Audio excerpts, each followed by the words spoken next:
What's going on, guys? I'm heading to Uganda for the Sonia Nebeta Foundation. We're helping kids with type 1 over there. We're running a camp, volunteering, and I'm speaking over there to basically empower the kids to be their own advocate for a condition that's killing a lot more people than it should. I'm gonna try and videotape the whole process. It's 5 a.m. right now, and we're heading to JFK, and we're heading to Dubai, and then finally to Uganda.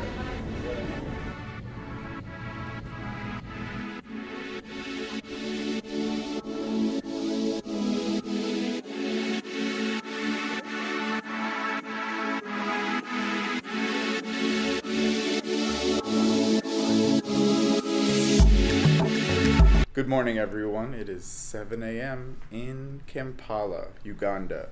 So I made it after the most rough traveling ever. It took about 23 hours of total travel time, 19 on a plane. I ended up kind of getting sick on the plane. It felt like crap. So I was like, I'm not going to record anything. I recorded some stuff on my phone, which you'll see some footage here and there. So if it looks a little different, forgive me. Now we're going to drive about 7 or 8 hours across the country to Arua, where the camp is.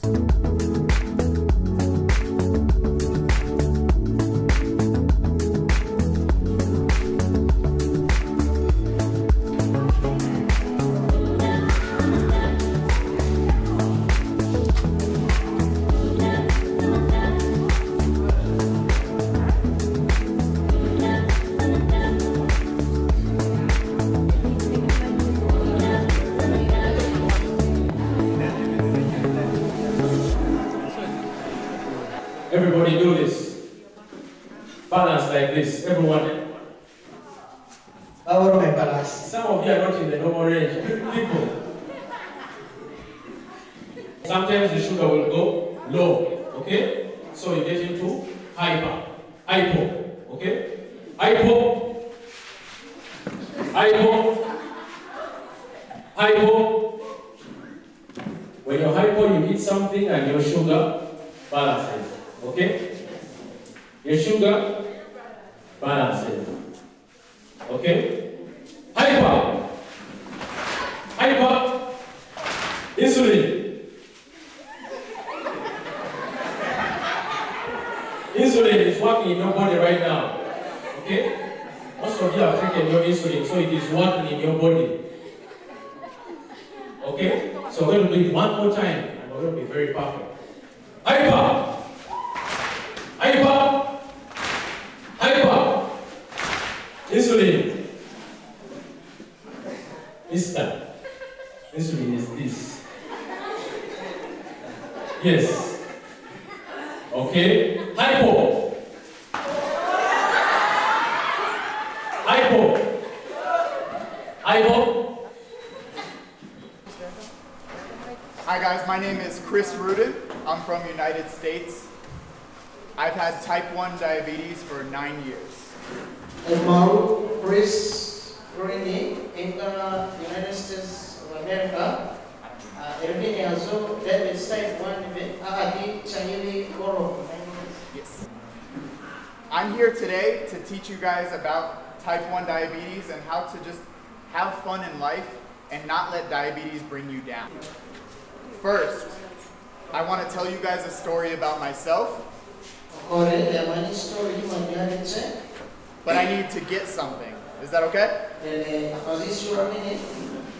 Is it okay? Answer.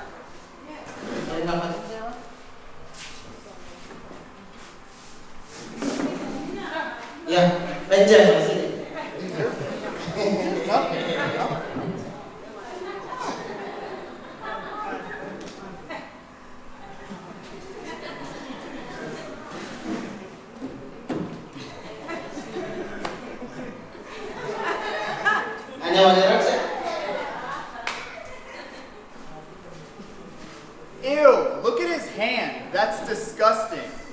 Look at his arm. That's gross. Kids used to make fun of me for the way I was born. I felt like I had underwear on the outside of my pants my entire life. Everyone used to stare at me, and I didn't choose this, but I learned that I had to find a way to live my life. It wasn't until I figured out di pere di minggu my attitude, my perspective, and my power to choose my life. So I choose what I do with this. I'm kidding.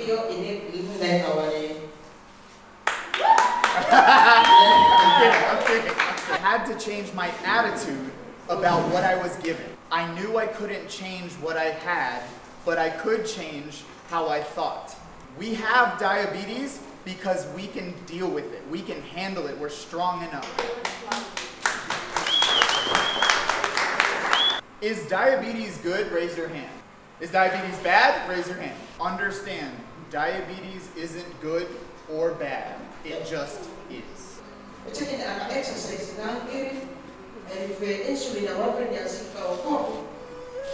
But the most important part of diabetes management is this. I want you to turn to the person to your right or to your left and shake their hand and say, "You are a warrior." You are a warrior.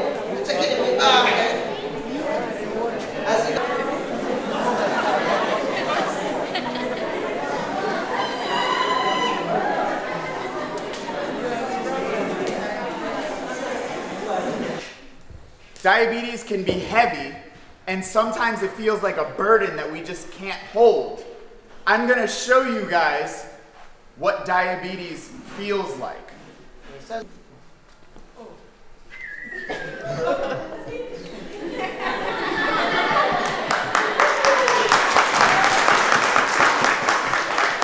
This is what diabetes feels like. Can you translate? Yeah.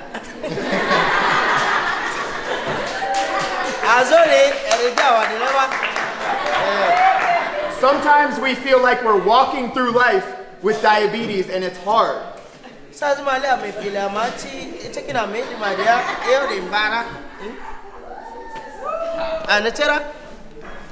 Every step hurts.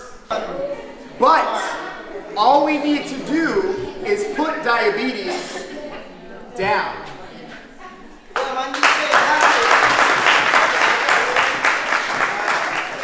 We can't change diabetes, but we can change how we feel and how we think and what we see from our problems. Each one of you motivate me to be better. And I'm so thankful to be here, and thank you guys for having me. Thank you guys, I appreciate it, thank you, thank you.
I'm here with Derek, and I want him to tell us a little bit more about SNF. So if you could just introduce yourself, your age, and how long you've had diabetes.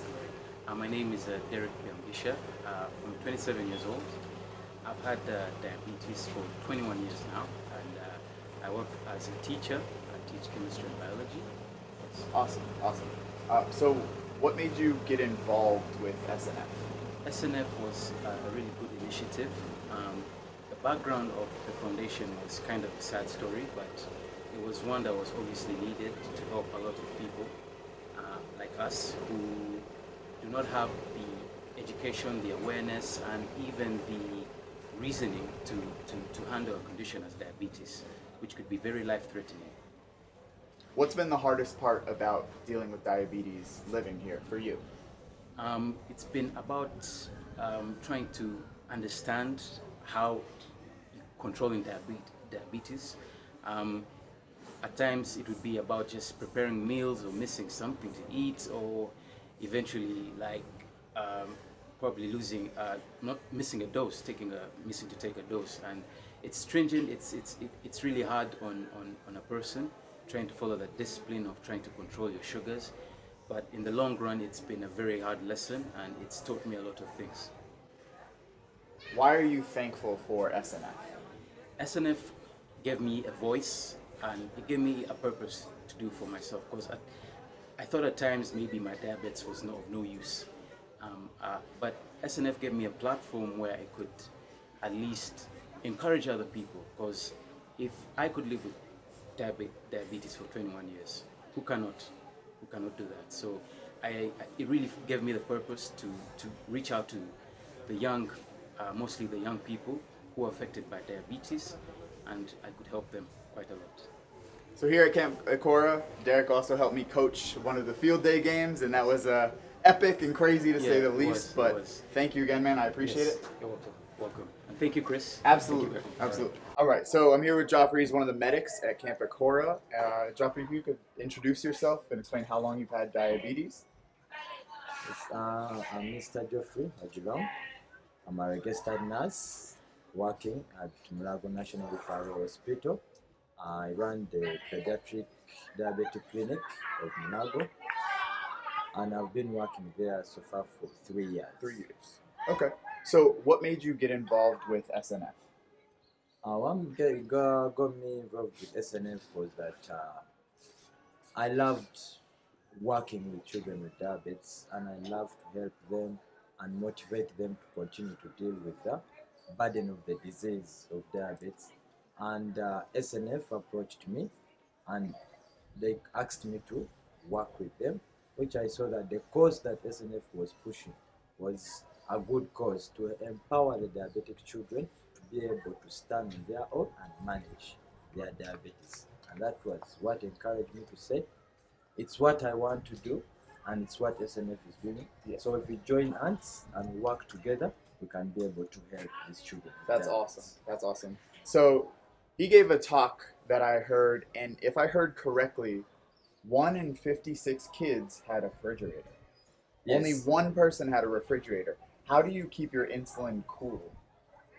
So storage of insulin in Africa is a challenge, and it's the same story with Uganda, that most of our children living with diabetes have a challenge in storing insulin.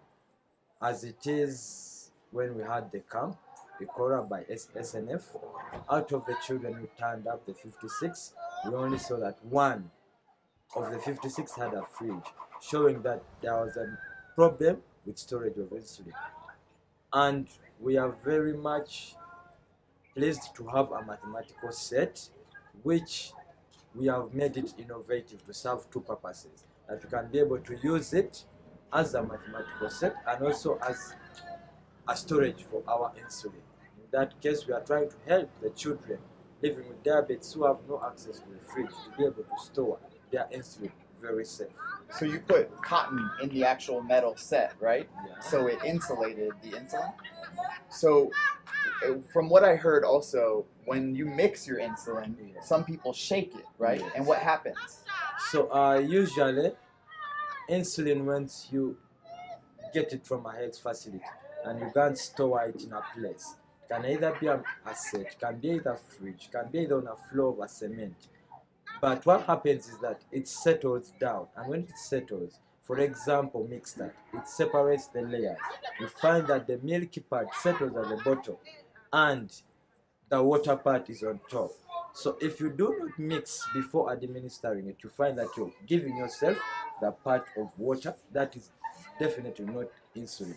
So ideally, people with diabetes, before administering it, should be able to have a vial and just rub it gently to your arms, and after it will mix and you'll be able to administer.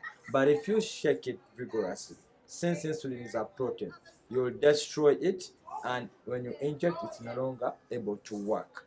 And that's the problem of shaking insulin before administering. And you said some people were injecting water thinking it's insulin, right? Yeah, yes. I managed to come across one of the warriors, and At this camp.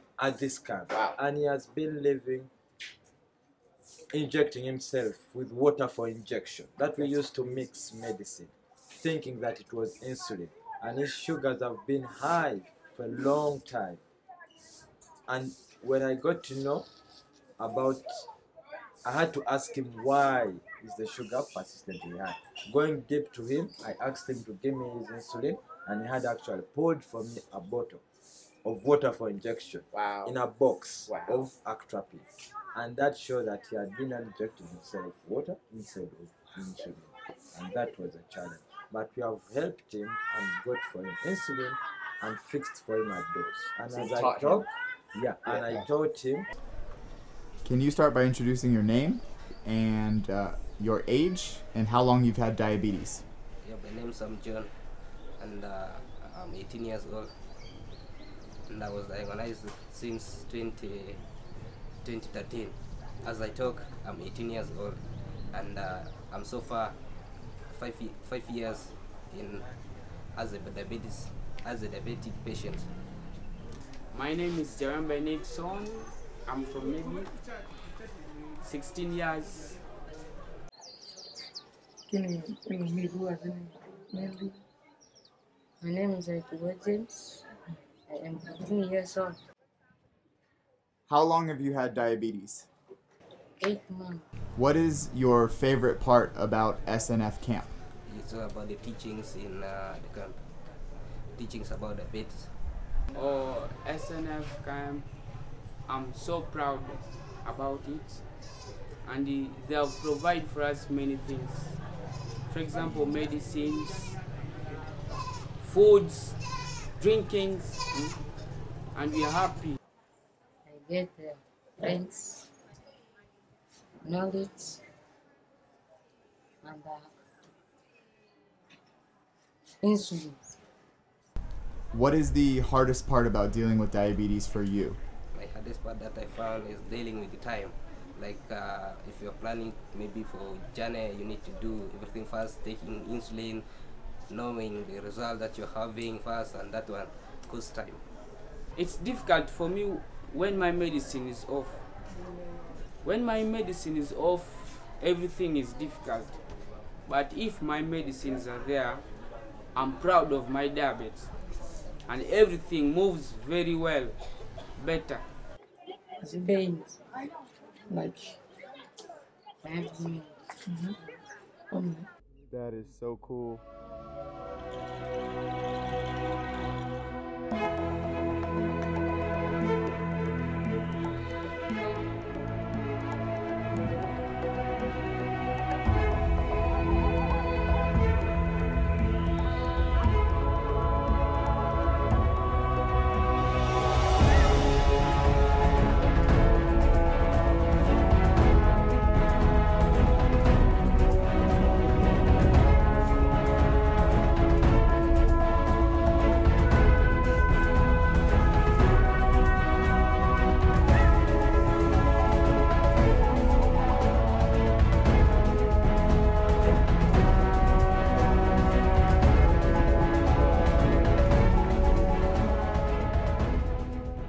I just want to say a few things after this trip to Uganda with the Sonia Nebeta Foundation. We had over 60 kids at Camp Akora, and some of their answers to the questions and just asking them about diabetes was mind-blowing, if not devastating. I mean, only one of the 60 plus kids had a refrigerator. Everyone else has to store their insulin in some creative way. They use a math set, like a tin set, and put cotton in it to insulate it, or they keep it on the roof at night to keep it cool. The insulin is so unstable that it has to be mixed, and if you don't mix it correctly, if you shake it too hard, it breaks down and the proteins break down. You can't use it anymore. There was a nurse that was supposed to be helping these kids get syringes and glucometers. She was stealing them and selling them, leaving these kids without. One kid actually went on a starvation diet so he wouldn't die. The average A1C was 12.8, and even more than that because the A1Cs only go up to 14. These kids came to camp not only, because they're type 1, because they were hungry, and camp offered food. The biggest answer for why they go to camp and what they need and the hardest struggle is that they're hungry. They don't have access to insulin. They don't have access to proper education. We really got to think, what do we need versus what's an actual necessity? We are so quick to complain about the newest apps or wanting the newest technology or wanting some sort of digital media advocacy program so we can post pretty pictures on our social media. But what are you really doing? What are you advocating for? Pretty pictures? And advocacy doesn't feed people. We have a pretty decent level of advocacy with hashtagging and all this stuff.